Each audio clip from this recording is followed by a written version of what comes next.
All righty. All right, Tuesday, January 8th, about 7:45, and it is ugly. It got ugly yesterday. It's ugly a bit today. It's not horrible, but it is a little ugly. I think the story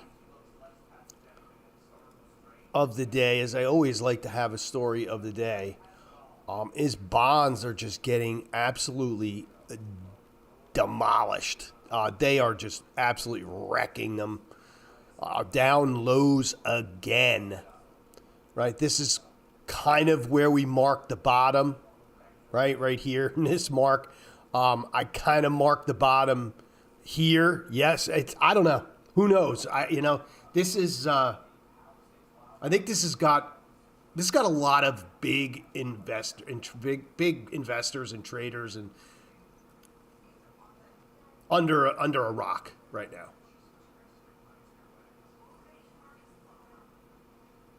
And if there's people who say that they know what's going on, they're full of shit. They have, this actually is disrupting a lot, and it is because, I just know there are some really heavy hitters that I know, like not that they're like J.P. Morgan type guys or Jamie Dimon, but there are some big heavy hitters that are net long bonds, and they're not overexposed to where this is going to completely wreck them.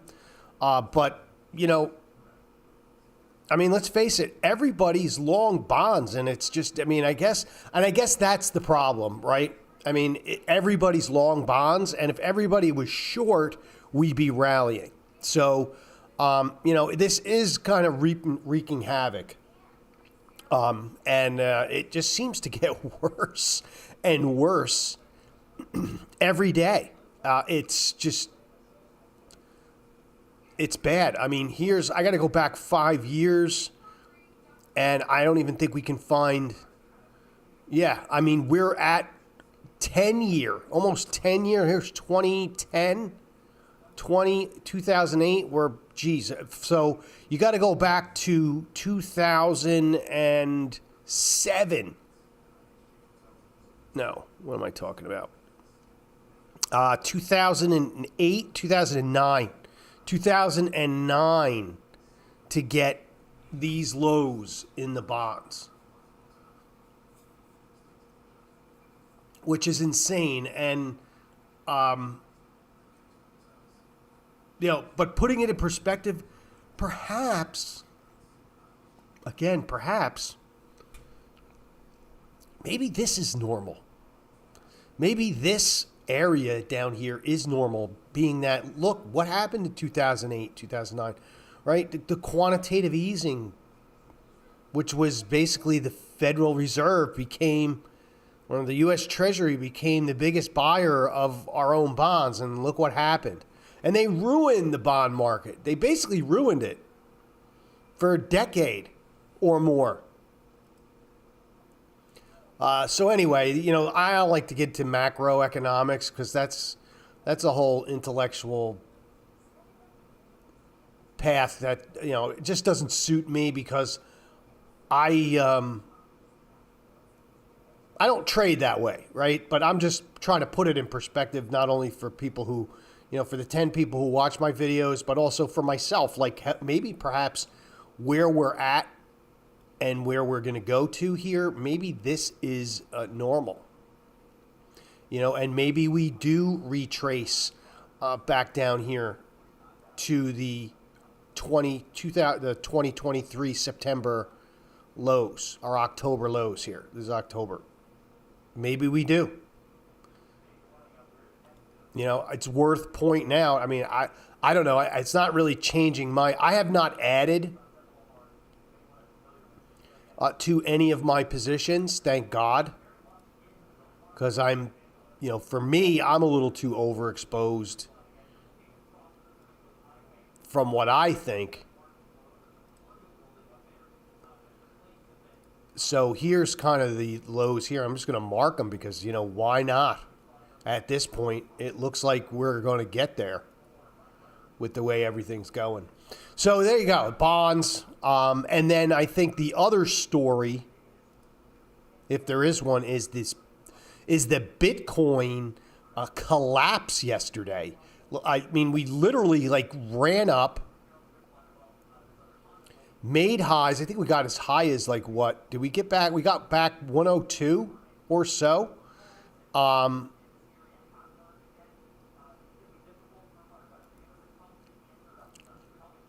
And then big move down. I remember looking, I'm like, oh my God, Bitcoin's down like 6,000. I'm like, what the hell happened?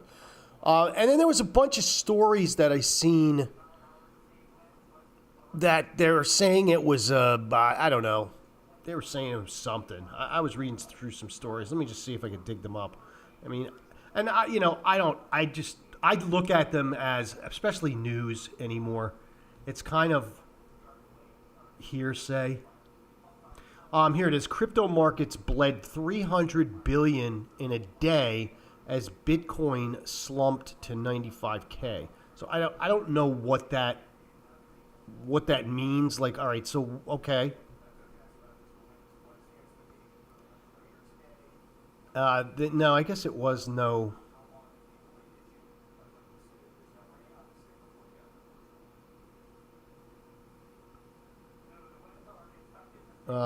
Yeah, I don't really see anything. I mean, it's all typical stuff.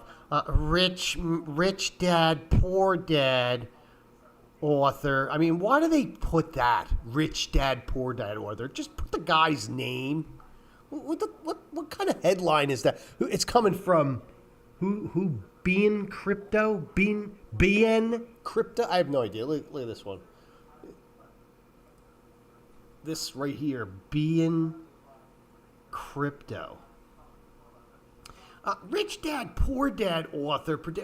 Just say the guy's name. I don't know. I don't remember his name. I know who, but just say his name because Rich Dad, Poor Dad. It's like, I didn't read the book. Yeah, Robert Kiyosaki, whatever his name. Everybody knows his guy's face. I never read his book because I don't read any of these people's book because I think they're all full of shit. They're all full of shit. So yeah, that was what. That's, I mean, some of the stories that I seen. I thought there was one that said something. I thought there was one of them that said something. This is from the Crypto Potato. Oh yeah, that's a real. That's probably a viable news source. It's probably more viable than probably half the other ones, to tell you the truth. I don't know. Who knows? It went down. It's at 94 now. So really, right? What does it matter now? Why? It's where it is. I have not been adding to any of my digital asset positions, I should say. They're not coins, so please stop calling them that. They are digital assets. I kind of like Bitcoin to, I maybe like a lot of folks, I'd like to see Bitcoin down in the 70s. Yeah, like 70,000. Right here, 76,000, this spot right here. Kind of eyeing that up. It needs to chew through all this. It needs to break 91. There's definitively a double bottom here. And, normally I wouldn't even put any credence in any technical analysis with these digital assets. But I think now that it's actually, you have more of the institutions, BlackRock, Citadel, all these big institutional trading firms now in this market. There's futures on Bitcoin. I think you see a lot more technicality of how it trades, especially now more so than it did, because literally before there was really, I would laugh and see people trying to put technical analysis on Bitcoin when at the time, and this is when it was running from like 10,000 to like 50,000. It was like, and it was just pure emotion. I mean, you can even see it in the chart. There was like no, it looked like a penny stock, right? And then there's no, but now I think you get a little bit different type of trade because now you have the bigger players in there. And it's quite honestly, let's face it, it's a lot more liquid than it's ever been. So, but you do have some pretty serious, I would say pretty serious support down here at about 90K. What is it, 9,700? But if we break that, I think we quickly fall down to 76,000. And that's when I'm going to be a buyer. And I'm not going to touch it until then. And if it doesn't get there, then I won't add more. I don't care. Right? I don't care. You know, and then I have 100 people telling me, oh, well, you're going to wait. Yeah, I'm going to wait. Yeah, I am. And I don't give a crap. And if it goes up from here, that's great because what I have will be worth more. But I'm not going to buy into this because it's kind of like me buying NVIDIA yesterday because of the conference they had and all the other stuff. And what happened to that? It got plowed. They plowed the shit out of it. So, you know, I don't care.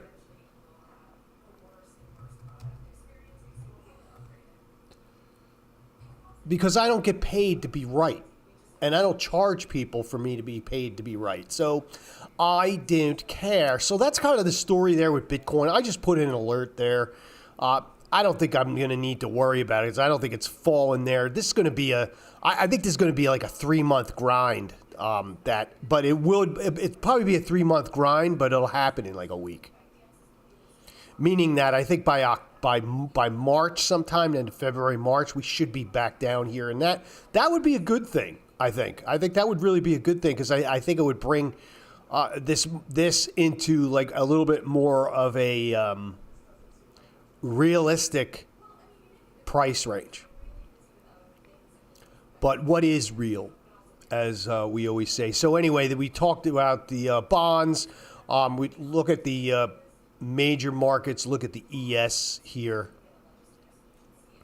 And I want to point a couple of things out. And what I thought was really interesting yesterday is I traded futures pretty well yesterday, which was really weird because it was one of those days where like it just, I don't know why, but it just kind of, everything was clicking. I talked about the S2 level yesterday on the ES, bought that and it bounced like a rubber ball.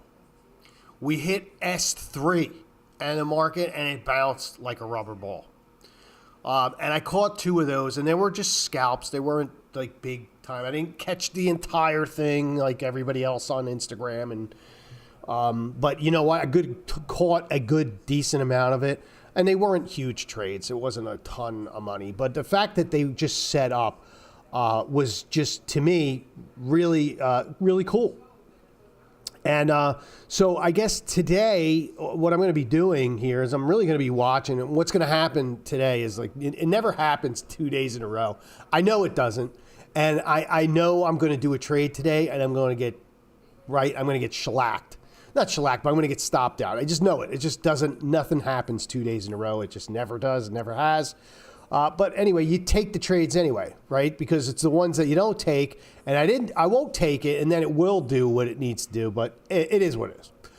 So anyway, with that being said, I really like S3, and I have it marked down here with this big, and I'm just going to get rid of it just so that it's not in the way. But 58, 67, 75. And I'm going to put an alert in. And it's kind of a ways away, but given with the way things have gone,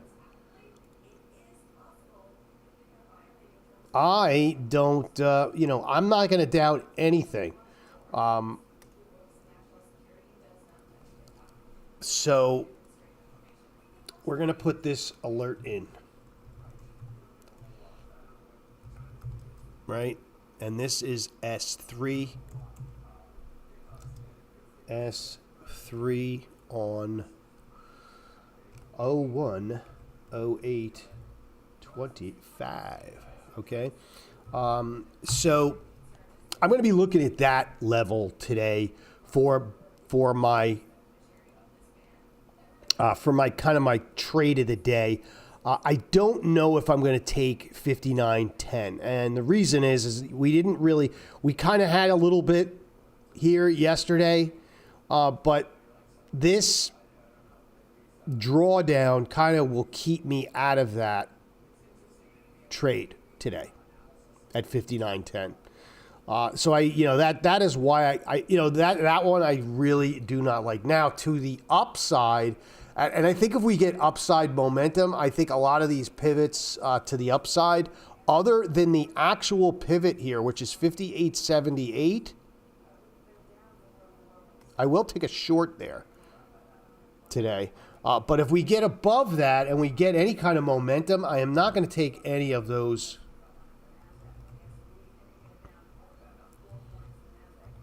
I am not going to take any of those upside resistance levels.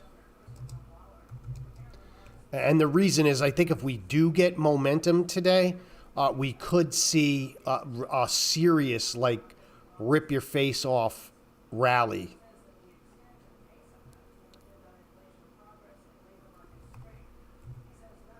And I don't want to stand in front of that.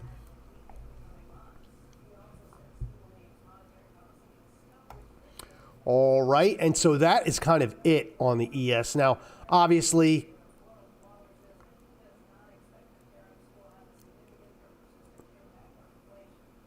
if we do break out, there's not really anything else I'm going to do in here, and I don't want to get into this whole if then else thing. I did explain yesterday here that we are stuck.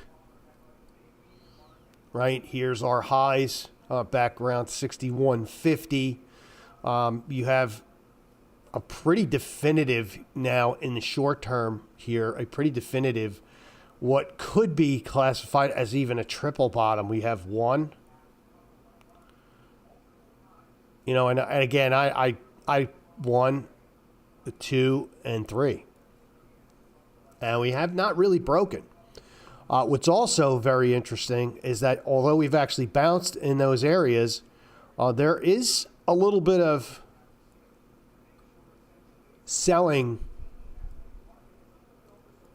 volume down here, and there's also this big volume hole, which anyone who does follow... what am I doing? I'm actually on the wrong chart. What an asshole.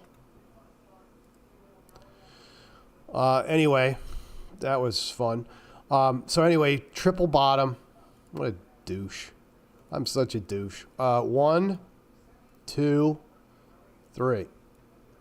All right, and then you do have a little bit of selling pressure here that could accelerate, and then you get into this volume hole, which anyone who does follow the volume profile what normally happens in this area is one of two things. Either it gets down here, it gets exhausted, there's no inventory, right? Or liquidity is like what those ITC hand jobs like to call it, whatever you call it. There's no real interest, or there wasn't really any interest down there for any significant amount of time. We ran through that area too fast. Normally what happens is it runs out of momentum really fast and it stalls and it reverses, or it runs through there as fast as it went through the first time, whether it's up or down. And so that's normally what happens. And then you have this fairly large area, which is going to be our next support spot down here. All right, so and that brings us down to about 57 or so, because this is kind of a range here, right? Because we have that consolidation, we have this little blip. So that would bring us down there. Now, if we get down there, that's going to be ugly. But as ugly as that might be, overall, if you really look at it, we are still stuck, right? This is the after-election pump. We've churned and churned and churned in this area. This would just extend the range of this already choppy area. So, there you have it. So this is a pretty key area that's marked off. You may want to just put it on your own chart too, which is about 58.65. About. And I say about because you have this candle down here, which is 58.50, right? Market always likes those round numbers, 50, 75. I don't know why. It just does. That might even be a better area, is 58.50, but you get the point. I would say from 58.65 down to 58.50, that's going to be a pretty critical spot for this market to find support. And if it doesn't, likely we're going to probably lose another 100 handles on the ES. And and so there you kind of go with that. And so that's the story on the ES. That's the story on bonds. That was my little take on crypto. You didn't get to see much of it because I'm an asshole and I had that other screen up. But anyway, we're back. And then looking at, and let me just go back to Bitcoin because I didn't have that screen up. What I did was I marked this down here because you do have kind of the similar thing going on. It's pretty amazing. This chart looks very similar to the ES. And as much as everyone's saying that, crypto doesn't have anything to do with stocks, blah, blah, blah, it does now. It does. Accept it. It's a risk asset. Risk on, risk off. So goes the market. Generally, so goes crypto right now. And you can prove it from yesterday. Crypto was kind of doing its own thing. Bitcoin was kind of doing its own thing there while the market was kind of down and out. And lo and behold, what happened? They ripped the rug out yesterday because the market was selling off as a whole. And it turned out that, hey, look, it's a risk asset. Just face it. That's all it is.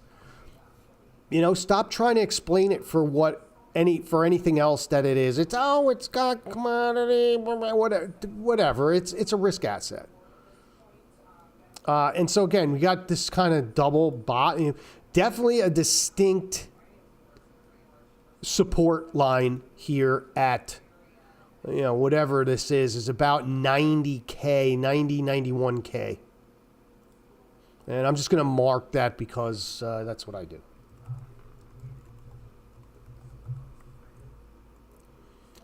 All right, and then I'll just label this as key short-term support, I guess. That sounds pretty good, right?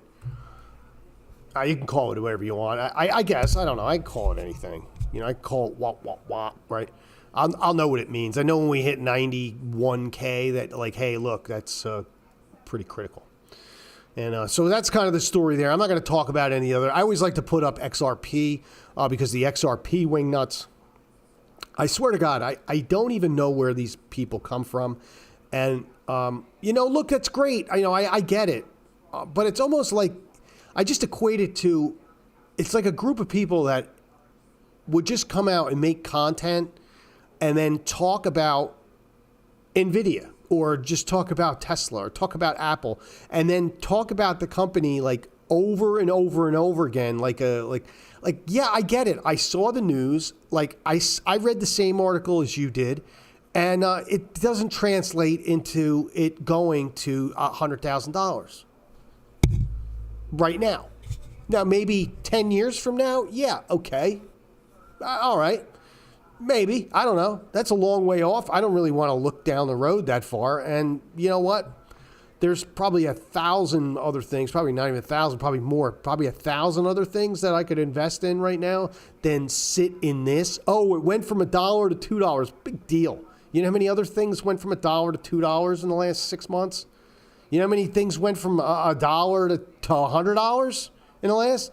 Quite a lot, too. So shut up already. Who cares? It's just, and I don't know. I don't get it. And I think what's worse about it, and this is going to end my rant on XRP, is I see some big content creators out now kind of jumping on the bandwagon, and I've lost all credibility to me. They've lost all credibility to me on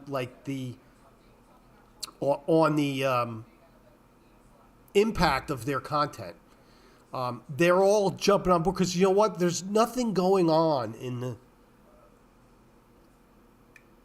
in the crypto space that the general public, no, I shouldn't say general public, but the general investing public doesn't know now. Like, we don't need them anymore.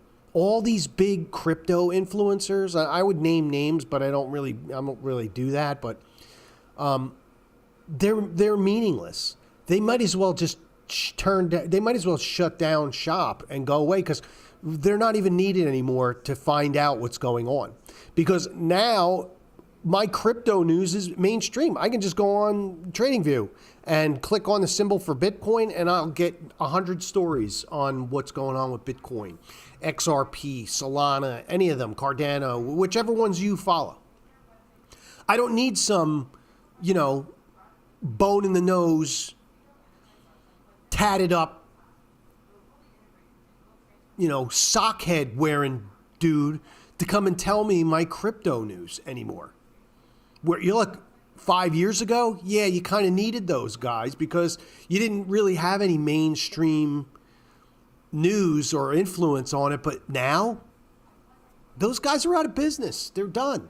And that's why I think you see them out in full force, just kind of jumping on a bandwagon, because I know they think this community is very dedicated, the XRP community. And I think they're all just trying to gain followers and content views by jumping in there. So anyway, that's that. And that's enough. So yesterday and pre-market, it looks like quite a number of things are actually down here today. But some things got pretty whacked up pretty hard yesterday. MSTR took it on the chin. But this, again, is kind of stuck in a spot. And this did sell off along with Bitcoin. In the almighty NVIDIA, I mean, this is probably the biggest down candle. You go back and look, it's probably the biggest down candle since the last biggest down candle, right? What kind of statement is that? And it looks like it's this one down here back in June. That is a big drawdown. But let's call it for what it is. You got a pretty distinct double top now at 152.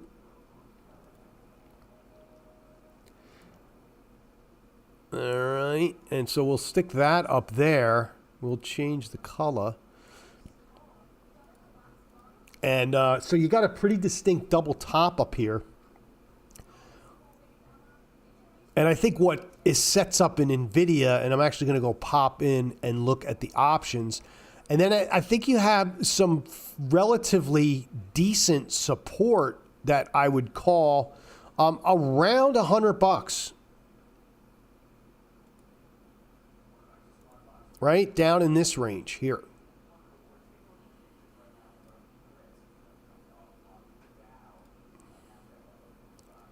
Right around, and they say around because you do have this kind of action. This gap got filled. We did bounce. We got a pretty big volume profile teat right here. There's also a big one down here down at 80. I don't think we go and see $80 on NVIDIA anytime soon. Anything can happen. But and then if I were to do this, I think you have relatively good trend line support down here. And so what I'm getting at is I think this is a good spot in NVIDIA, especially with the sell-off yesterday. We are bouncing a little bit today pre-market, but I do like the trade in selling some options. And I would hope that yesterday, and you can see I didn't have a good day yesterday. Oof. I think I'm down on the year now. I was up, and I think I'm down on the year now. 12 or 1,300 after yesterday.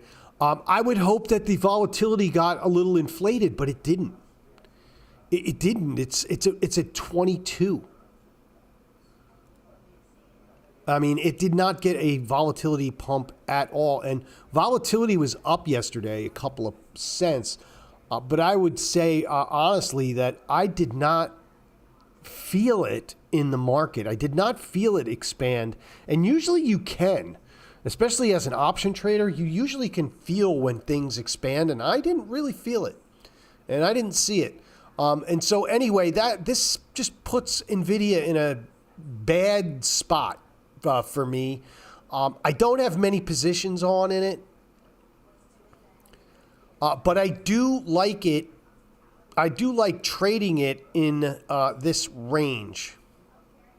Problem is that I really can't sell options. And so what I would look to do here, and what I'm probably going to give a shot today, is I am going to just buy a little put spread.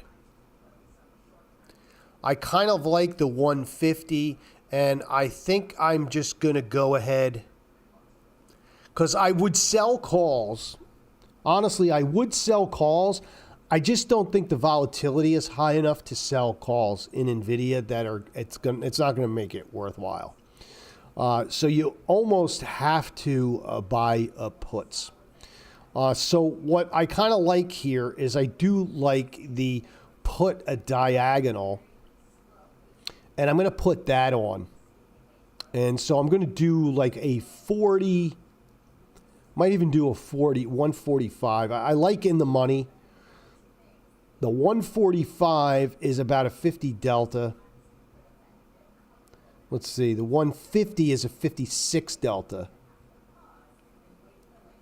I think the 150 is probably better. I like, let's see, so I'll do a 150. Let's see what the 150, 145. It's about $700. It's about 2 negative deltas. It is a calendar spread.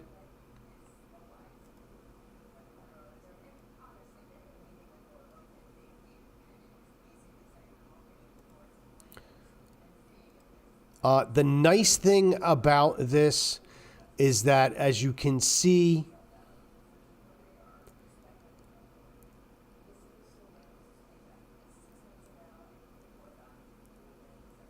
and what it does for me in NVIDIA is I do have some stock, not a lot. I think I have like 15, 20 shares or so in this account. And the reason I bought stock and I only bought like 15 shares is because I was in some position. I was actually in a position, I think I was short some calls or some call spreads, and I always try to like make my delta neutral.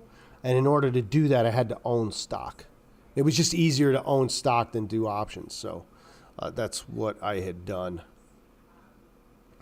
Yeah, so that's kind of where I like to be here, because it is kind of it's not really a negative delta trade, but it does give me a little bit of downside in NVIDIA. So yeah, I kind of like that one. So I'm going to go with that one today, the 150, 145 in NVIDIA. All right, so there's one for you. Put spread. I don't know. I think short term it's over. And I think it does kind of top out. I'm not real sure it's going to blow out, or there's enough momentum in the market right now for NVIDIA to blow. Now, I could be totally wrong. Wake up tomorrow and all of a sudden, it's $160 and I look like an asshole. But hey, worse things have happened. But anyway, I think it's kind of done here short term. I don't think it collapses, but I do think we're going to get stuck in a range. Tesla, I have pointed this out yesterday, and I actually bought another one. I bought another iron condor in here, and I really like that trade in Tesla here over the next 40 days, 40 to 45 days or so. So selling calls above 500 and selling puts below 350. And even 300 if you want to go down that far. I really like this range here in Tesla. And the nice thing about Tesla is that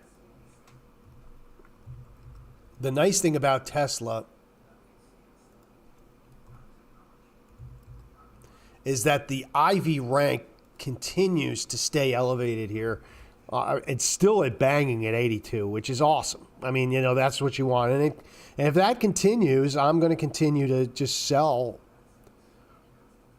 premium. You can see, and it's been elevated for quite some time. So, and this one I have a lot drawn on it. I trade Tesla a lot just because it moves. So, and it is what it is. But I do like the Iron Condor here in February. I put another one on. So I have two kind of riding, and it's basically, pretty simple strategy. You can take the one standard deviation and go right inside the one standard D now. And even 400, here's 490. But even inside the one standard deviation, and you're going to get yourself some nice premium here. Here's $1.25, 79, almost 80% or 70% pop here on this one. And, this is what you're looking at.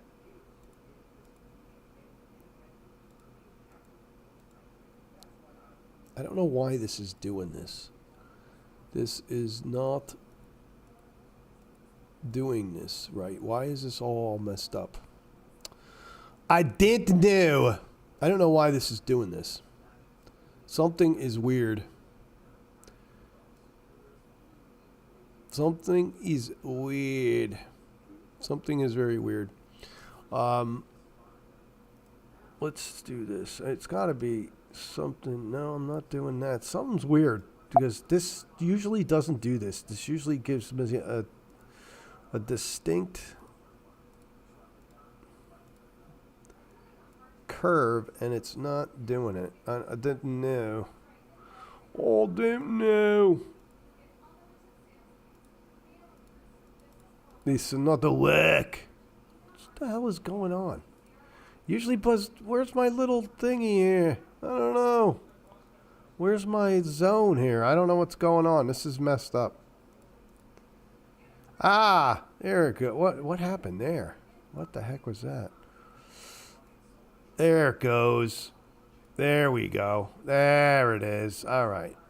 Yeah, this gets flaky sometimes. I don't get it. So there you go. There's my zone. And I would try and do this one for $1.25. Right? And so there's your little zone. And I like the zones here. And you always have to adjust this. So and there's like a one true standard deviation, 70% pop. Totally delta neutral. Get a little theta there. You're about 44 days out. I kind of like this one, and even going through earnings and just kind of grind these out. There you have it. That's a good one. That's a good one there. So there's another one for you. The 300, 295, 490, 495, Iron Condor. And I think the expected move in February is like $70. So you're well outside the expected move on both sides, and that's a good trade. That's a good trade. Then as far as everything else, AMD, we're actually in that. I still like this long, and this continues to kind of hold up. I don't know how the volatility looks, but I'm short some puts in here, and we're going to just go and take a look. I still like this one, as long as volatility, and volatility is staying elevated in here at 68. So I think you can still sell puts in here, and the puts that I like is either in February, and we talked about the strangle. I never put the strangle on yesterday. I never got around to it, but I also like the strangle because the margins in here are very good. But I do like the 120 puts. I'm already short them. They've already come in a little bit, but you could feasibly just sell the 120, like 110 put spread. To me, is a really, really nice trade. Gives you about 15 deltas, so it's about 15 shares.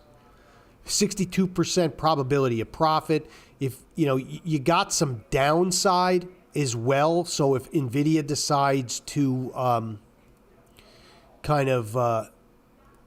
now this thing is not doing anything. I don't know what's going on here. I don't even know what's going on. This is not working very well. It's not. I don't know what the heck is going on.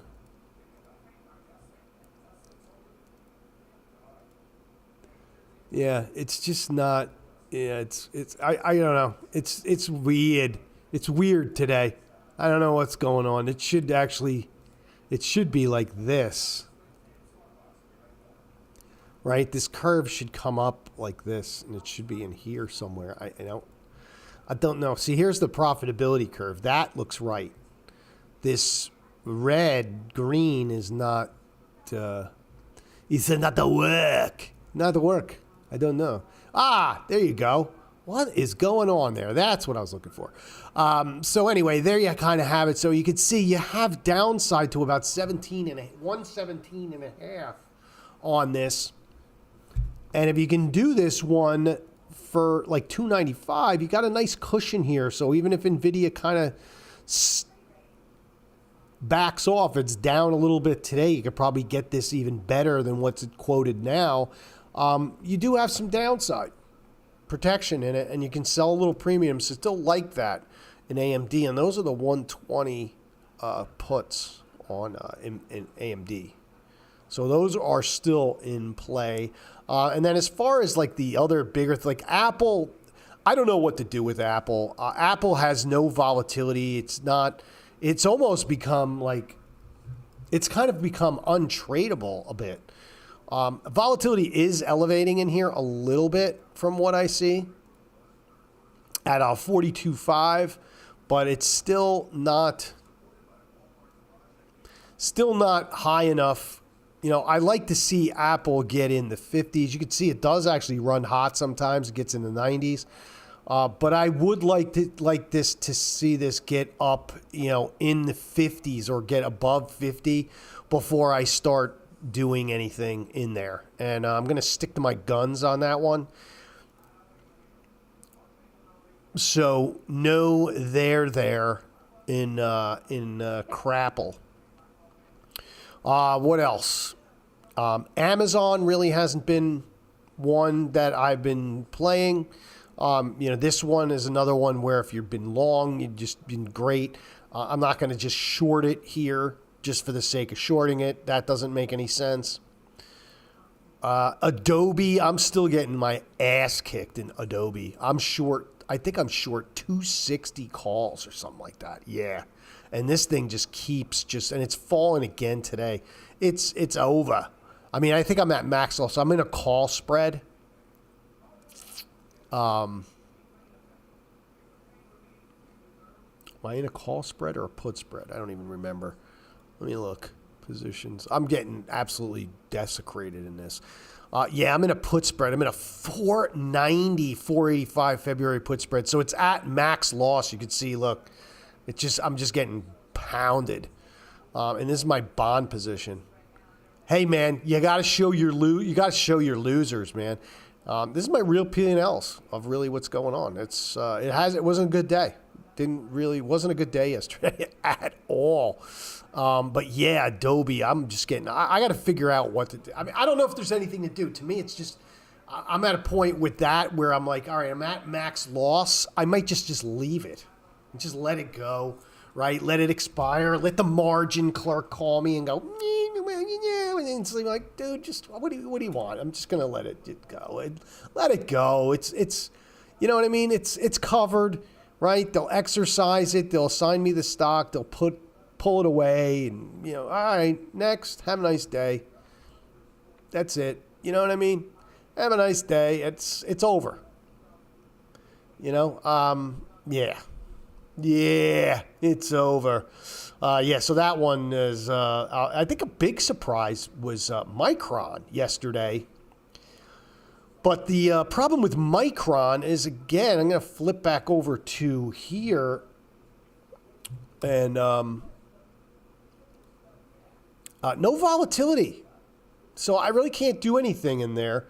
And Micron does look like it's stuck. I mean, look at this chart. We'll flip back here. Look at this chart. I got this marked here. And because I have it on here, it's not going to go any higher. It's just not. No, I'm telling you.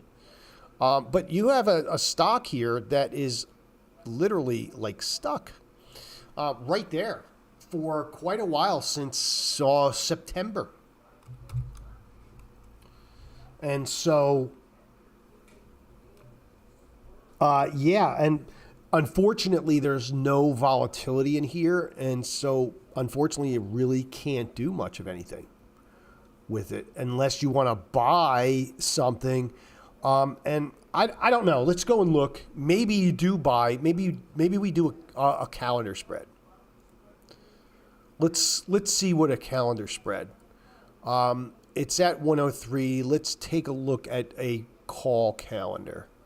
So we'd go out to March because that's what we would do.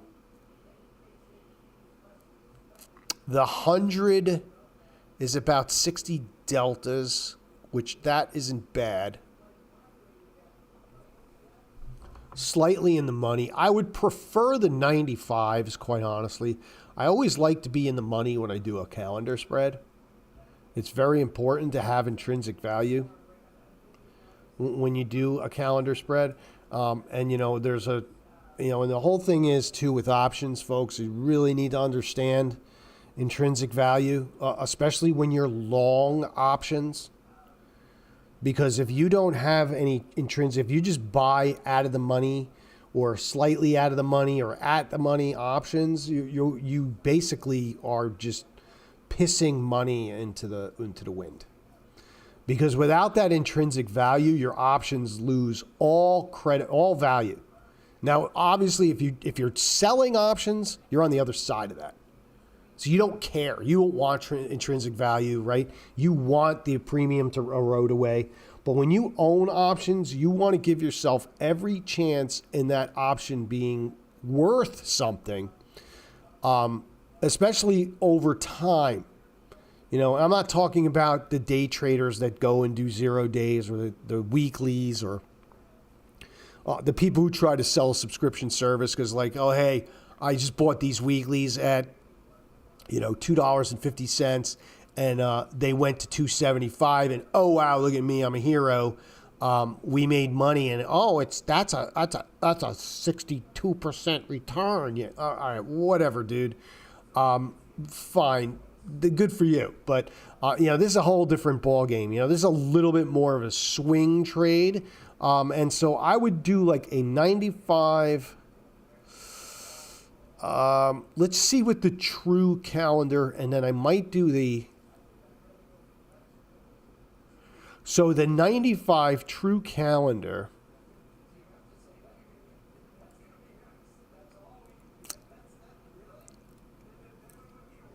with the Theo price. And the calendars don't usually graph out the risk reward because it has to do with the different expirations. I would probably do like a small, I would actually probably do the diagonal. So it's going to run you $500. It's going to give you about 7 deltas, so it's going to be about 7 shares of stock. And that's the trade that I would, so it'd be the 95, 100, MU, diagonal call. I think the actual formal name of that is the diagonal calendar spread. Well, I think by it being a diagonal, it's already a calendar, I think, right? I don't know. I don't get mixed up in like what actual stuff is. I know what I'm looking to accomplish. I think it is a true diagonal call spread. So anyway, it's a diagonal because of cross expiries, right? Anyway, doing this 30 years, I still wonder what the hell the definition of anything is anymore. I don't know. Anyway, so it's going to run you $500. You're going to have about 7 deltas, and I think that's kind of the way. And again, you're getting some intrinsic here. Selling a little short-term volatility, what little there is on the upside. And so that's what I would do. So it's the 595, 100 call calendar. And, because, and the reason I want to do that is because Micron looks like it's stuck. And then if it does decide to break out over 115 here, I'm going to be in good shape. with my diagonal, right? And if it does decide to do this, and if it decides to do this, I'm not going to get killed because I can roll my call, right? I can roll that 100 call, get a little more premium, get a little more time, and I have till March. And if it decides to do nothing, you know, I'm still in decent shape. So that's kind of what's going on with Micron. So there you go. And then Netflix.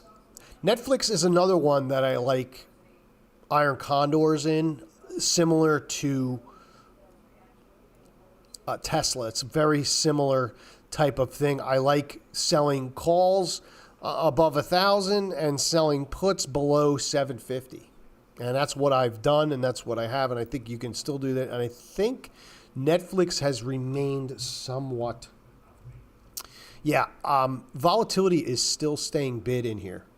In fact, it does look like it's actually trending up over the last couple of days. So it may even be worth to add another one in here. I'm already in February.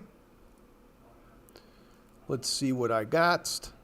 Let's see my Netflix. Where's Netflix? Netflix. This is the one I got. I got the 750, 745, 1015, 1020 in February, right? So that one's really right in the wheelhouse of where I want to be. So I can't do that one. What I would do though is I would go out a little further and maybe do a 740, 735. And then on the upside, since we had a little bit of a sell-off, I'd actually even go inside and do the 105, 110. And you can see here, wait a minute, I might not be able to do that one. No, I can do that one, right? I can do that one, perfect. So it would actually be a little bit different. Again, all this trade is where am I at? All this trade is I'm just selling this volatility here, and I'm keeping it delta neutral. And there's another one for you.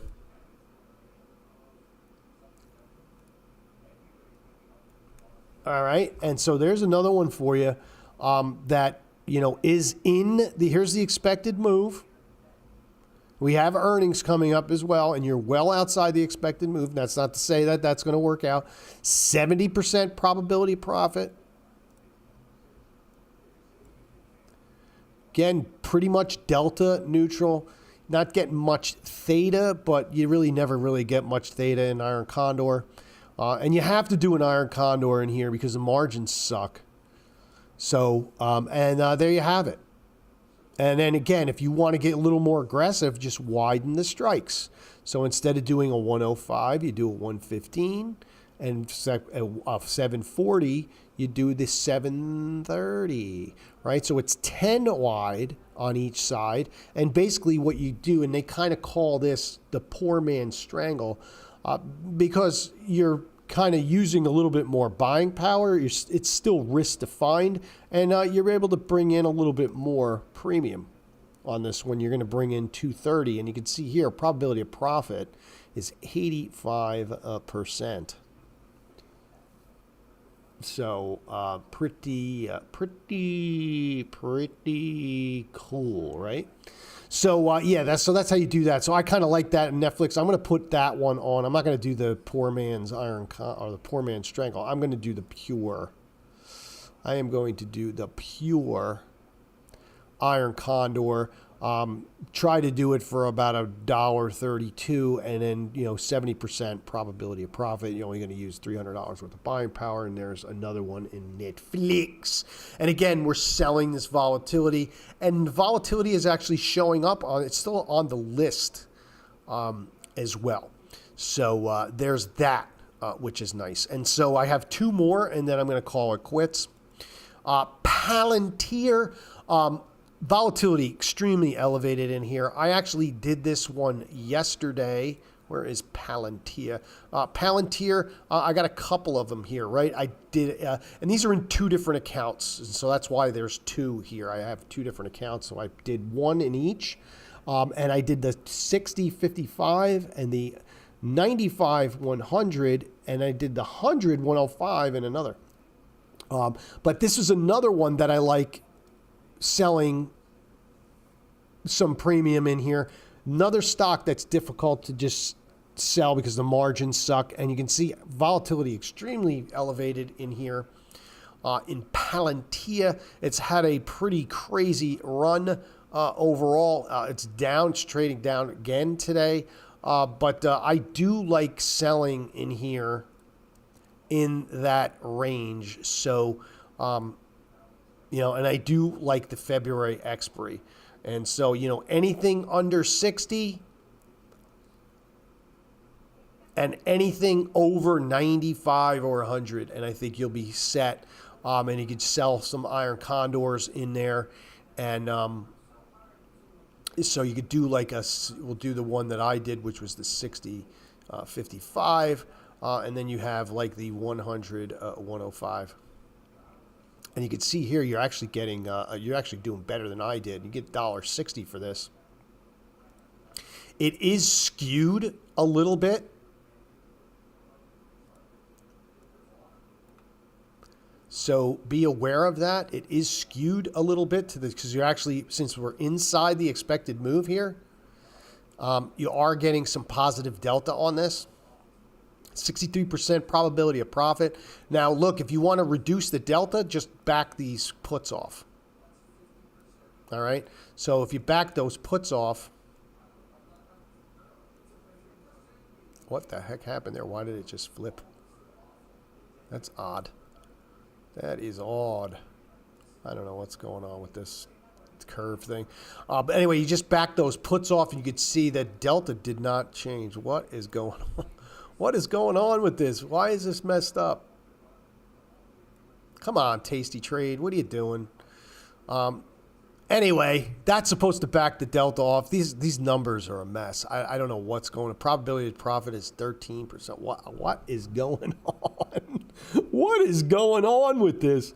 It is not working very well. Oh, my God. Let's start over again. All right, the 60. I hate when software doesn't work. 55. And the 100, 105. Okay, and then we were going to move the puts down. So we were going to do the 50, 55. I think I know what happened. But now look at this. Why did this go down to 13%? Something's messed up. Something's messed up. That shouldn't be third. That should actually go higher. Something's messed up in the software. This should actually go higher then, because if I'm here, right? If I'm at a 60, 55. If I'm at a 60, 55, it's 63%. At 55, 50. At 55, 50, this should actually be higher. So why it's higher, and then why this max profit 49? Anyway, something's messed up, but you get the point. Don't look at those numbers, but that's kind of the other trade. So there you have it in Palantir. And then last but not least is Merck, of all things. And we've talked about this when we were in this trade. Merck definitely staying elevated for volatility. Had a really nice day yesterday. But I still like the puts in here. And I'm in some February. I'm short the 90s and the 95s. I kind of like going out to March here and selling the same ones. So either the 90 or the 95 puts down here in Merck, I think are a really good play. The 90 or the 95. They're relatively liquid. Their spreads are not. These will tighten up when the market opens. And I still like Merck long, really, by selling puts. And really more so, you're selling puts not just to get long, but you're selling puts because you're selling this volatility increase. And they got earnings coming up in February. But I even like going out to March and doing those. So that is kind of it. And that's a wrap. And market looks like it's pretty much sideways right now. And that is it. So have a good trading day.